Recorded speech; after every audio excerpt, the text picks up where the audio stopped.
अगर निशिकांत दुबे का बयान बिहार के चुनाव से जुड़ा है किशोर जी, तो फिर मैं क्यों ना कहूं कि राज ठाकरे का बयान और उद्धव ठाकरे का बयान भी चुनाव से जुड़ा है।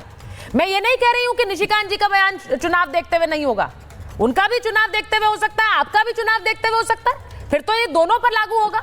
और ये सवाल इसलिए पूछती हूँ, आपने निशिकांत दुबे के बयान का जिक्र किया कि वो कह रहे हैं कि पटक पटक कर मारेंगे, यहां बिहार भेज दो, तो मैं जरा विनोद जी से पूछ लेती हूँ। विनोद जी, संघ ने कहा हर भाषा राष्ट्रभाषा है, संघ ने कहा हर भाषा राष्ट्रभाषा है, तो फिर ये इस विवाद के अंदर वो अपनी अगर मराठी अस्मिता की बात कर रहे हैं, ये मुझे बताइए कि उसके अंदर ये वाले बयान कहां से आ गए कि हेकड़ी निकाल दूंगा, पप्पू यादव कह रहे हैं, निशिकांत दुबे कह रहे हैं यहाँ पे पटक पटक कर मारेंगे, बिहार भेज दो।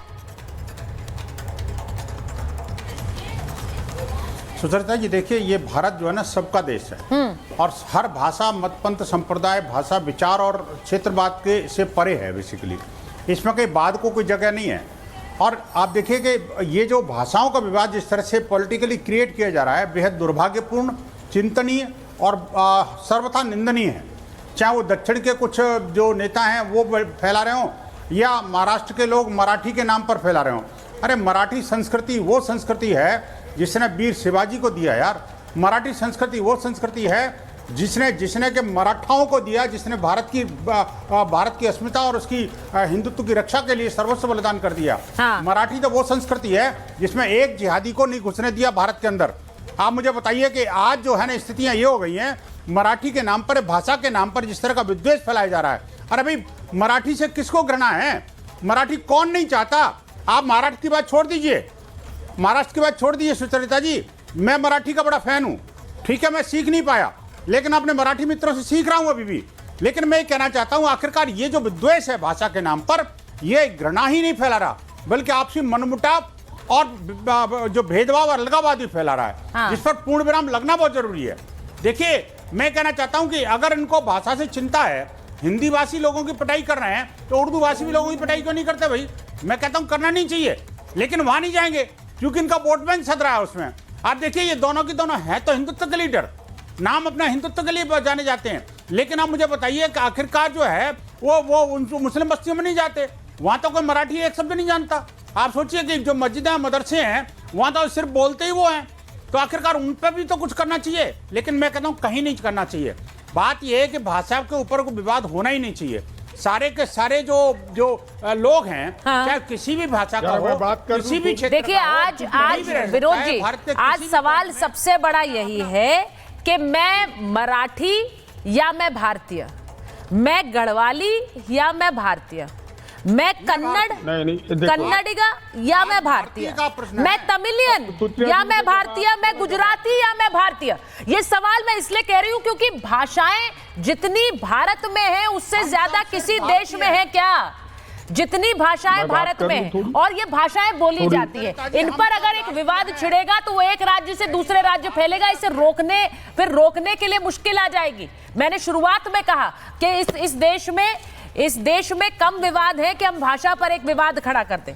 लेकिन मेरे साथ जो कृष्णा हेगड़े जी आ गए, आप उनको स्क्रीन पर देख रहे हैं, सीमा जी को भी रखिए स्क्रीन पर। मैं कृष्णा जी आपसे पूछ रही हूं, आपके जो मंत्री हैं, आपकी पार्टी से महाराष्ट्र सरकार में मंत्री हैं प्रताप सरनाईक, उन्होंने तो आप ही के खिलाफ मोर्चा खोल दिया। वो कह रहे गैर मराठियों को प्रदर्शन करने देंगे, लेकिन मराठियों को प्रदर्शन की इजाजत नहीं है।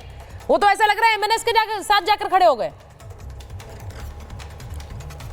नहीं, बिल्कुल नहीं। देखिए, प्रताप सरनाईक जी सरकार में मंत्री है और हमारे विधायक भी है हमारे शिवसेना के।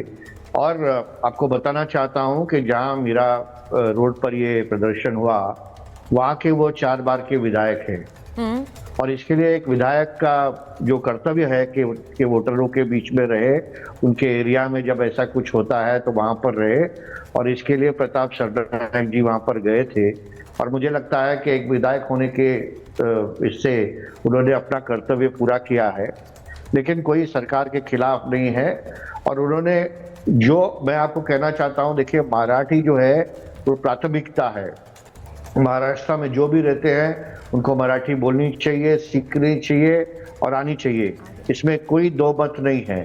सरकार की जो राज्य भाषा है वो मराठी है, सरकार का कामकाज मराठी में चलता है और मैं कहता हूं कि प्राथमिकता है हमारे लिए और होना भी चाहिए, क्योंकि जो हमारा देश बना है, जो राज्य बने हैं, वो लिंग्विस्टिक लाइंस पर बने हैं और सब हर जो राज्य है उसको अपना अपना जो लैंग्वेज है, भाषा है, उस पर गर्व है। और इसी देखिए, तरह मैं यहाँ मराठी पे भी बिल्कुल नहीं कह रही हूँ कृष्णा जी। अब ये वही बात हो गई जो शुरुआत में मैंने कहा कृष्णा जी, मैंने एक शुरुआत में बात कही कि मराठी या भारतीय, कन्नडिगा या भारतीय, तमिलियन या भारतीय। अब आपने कहा वो विधायक हैं तो वो अपना रोल निभा रहे हैं, तो अब मैं पूछूंगी वो विधायक पहले या मंत्री पहले? वो अपने मंत्री और सरकार के हैसियत से क्या रोल निभाएंगे? ये मनसे का जो प्रदर्शन था उसको इजाजत नहीं थी, ये तो खुद मुख्यमंत्री कह रहे हैं, देवेंद्र फडणवीस का बयान है। तो अगर वो ये कह रहे हैं तो इन्हें भी ये बात समझानी चाहिए या फिर ये कहना चाहिए कि गैर मराठियों को करने दे रहे हो, इनको नहीं करने दे रहे हो? ये तो उकसाएगा। देखिए, आपने ही आपके प्रश्न का जवाब दे दिया। हम सब भारतीय है, सबसे पहले हम भारतीय है और उसके बाद हम दूसरे सब है। तो इसके लिए जो भारतीय होने का हमको गर्व है वो सबसे पहले है। तो इसके लिए हम हमेशा जय हिंद कहते हैं और उसके बाद जय महाराष्ट्र कहते हैं महाराष्ट्र में।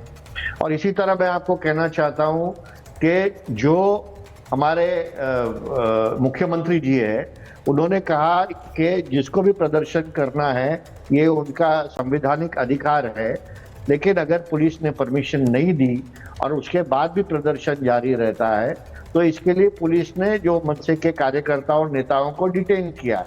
तो सरकार ने अपने काम की है, लेकिन सरकार की भी प्राथमिकता मराठी है और हम इससे हट नहीं सकते। दूसरी बात तो ऐसा है कि देखिए, आने वाले लोकसभा ये अपने लोकल बॉडी इलेक्शंस आ रहे हैं, बीएमसी इलेक्शंस आ रहे हैं, थाने, कल्याण, डोंबिवली में, नवी मुंबई में इलेक्शंस आ रहे हैं। तो कोई लोग इसको मुद्दा बनाना चाहते हैं। कौन लोग मुद्दा बनाना चाह रहे हैं? मुद्दा नहीं बनाना तो चाहते आप खुलकर कहिए ना कि ये मुद्दा बनाना चाह रहे हैं। सरकार है उसको, आपको ये तो नहीं लग रहा है कि मराठी वोटर के साथ आपकी पॉपुलैरिटी कम हो जाएगी इसलिए खुलकर नहीं बोल रहे हैं? मराठी वोटर के साथ भी तो वोट चाहिए आपको, ये मुद्दा भी है। लेकिन आज मैं सीमा जी ये खुलकर कह रही हूँ, आप पवार साहब किसके साथ खड़े हैं? मुंबई में तो इतने इंडस्ट्रियलिस्ट हैं, उन सबके साथ मित्रता है शरद पवार की, लेकिन पवार साहब आज किस तरफ खड़े हुए हैं? वो क्या इनका समर्थन कर रहे हैं? सड़क पर खड़े होकर ये कहना कि हम उन दुकानदारों का प्रदर्शन हुआ तो हम भी करेंगे और जहां चाहेंगे वहां जाएंगे, अगर परमिशन नहीं है तब भी जाएंगे, फिर ये भी तो गुंडागर्दी हुई ना। देखिए मैं कुछ भी कहने से पहले आपको सर्वप्रथम यही बोलूंगी कि हम किसी भी हिंसा का, मेरे ख्याल से ना हमारे कोई भी लीडर्स उसका कोई सपोर्ट नहीं करता है, किसी भी तरह की हिंसा जो हो रही है। ये तो उद्धव ठाकरे भी कह रहे हैं। पर मैं जरूर कहूंगी ये जो विवाद है ये किस तरह, देखिए ये जो विवाद है ये किस तरह से शुरू हुआ। देखिए ये मेरे ख्याल से गवर्नमेंट ने बहुत जल्दीबाजी में एक डिसीजन ले लिया कि लाइक आपको हिंदी जो है फर्स्ट क्लास से ही पढ़ाएंगे, एंड हम लोगों ने उसका विरोध किया इसलिए क्योंकि केवल हमें अपने बच्चों की चिंता थी कि क्या वो इतना मतलब प्रेशर ले पाएंगे। मेरे ख्याल से सभी ये कहेंगे कि आपको अगर आपने कोई डिसीजन लिया था तो आपको लोगों को कंसल्ट करना चाहिए था, पहले कंसेंसस लेनी चाहिए थी। आप जितने भी मतलब मेरे ख्याल से एडवाइजरी बोर्ड है आपका, एजुकेशनल बोर्ड्स है, ना आपको पेरेंट्स को भी सबकी राय लेके कुछ आपको करना चाहिए था, पर आपने जल्दीबाजी में एक डिसीजन ले लिया। एंड चलिए मैं कहती हूँ बहुत थैंकफुल हूँ मैं कि आपने वो GR दो थे वो आपने वापस ले लिए, एंड ठीक है सब कुछ ठीक हो गया। एंड अगर देयर टू ब्रदर्स हुआ कमिंग ये 2 डिकेड्स के बाद अगर वो साथ आ रहे हैं तो मतलब मुझे नहीं लगता क्यों बीजेपी इतनी बौखला रही है उसके। एक मिनट भाई, एक मिनट सीमा जी, 2 भाई साथ आ रहे हैं तो इस भाई के साथ आने का जश्न मनाएं और ये गुंडागर्दी भूल जाए। मतलब ये बोले, इतना बड़ा विवाद खड़ा हो गया महाराष्ट्र से जिस पर यूपी बिहार भी बोल रहा है। आपको पहली लाइन में आपको क्लियर कर दिया कि हम किसी नहीं, पर मैम 2 भाइयों के साथ आने से क्या फर्क पड़ रहा है? मेरा सीधा ये मतलब है वो महाराष्ट्र की राजनीति पे इम्पैक्ट डालेगा नहीं डालेगा मुझे नहीं पता। मैं सवाल पूछ रही हूँ उसके बाद जवाब दीजिएगा ना मैम। मैं सिर्फ सवाल पूछ लूं पहले। नहीं सीमा जी मेरा सवाल तो सुनिए। सीमा जी का ऑडियो दीजिए ना मुझे। सीमा जी मैं सवाल बस ये पूछ रही हूँ कि 2 भाई साथ आ रहे हैं, महाराष्ट्र की राजनीति पे उसका इम्पैक्ट पड़ेगा, लेकिन उसके चलते हम ये तो नहीं भूल सकते ना कि एक विवाद खड़ा कर दिया जिसकी जरूरत नहीं है इस देश में अभी।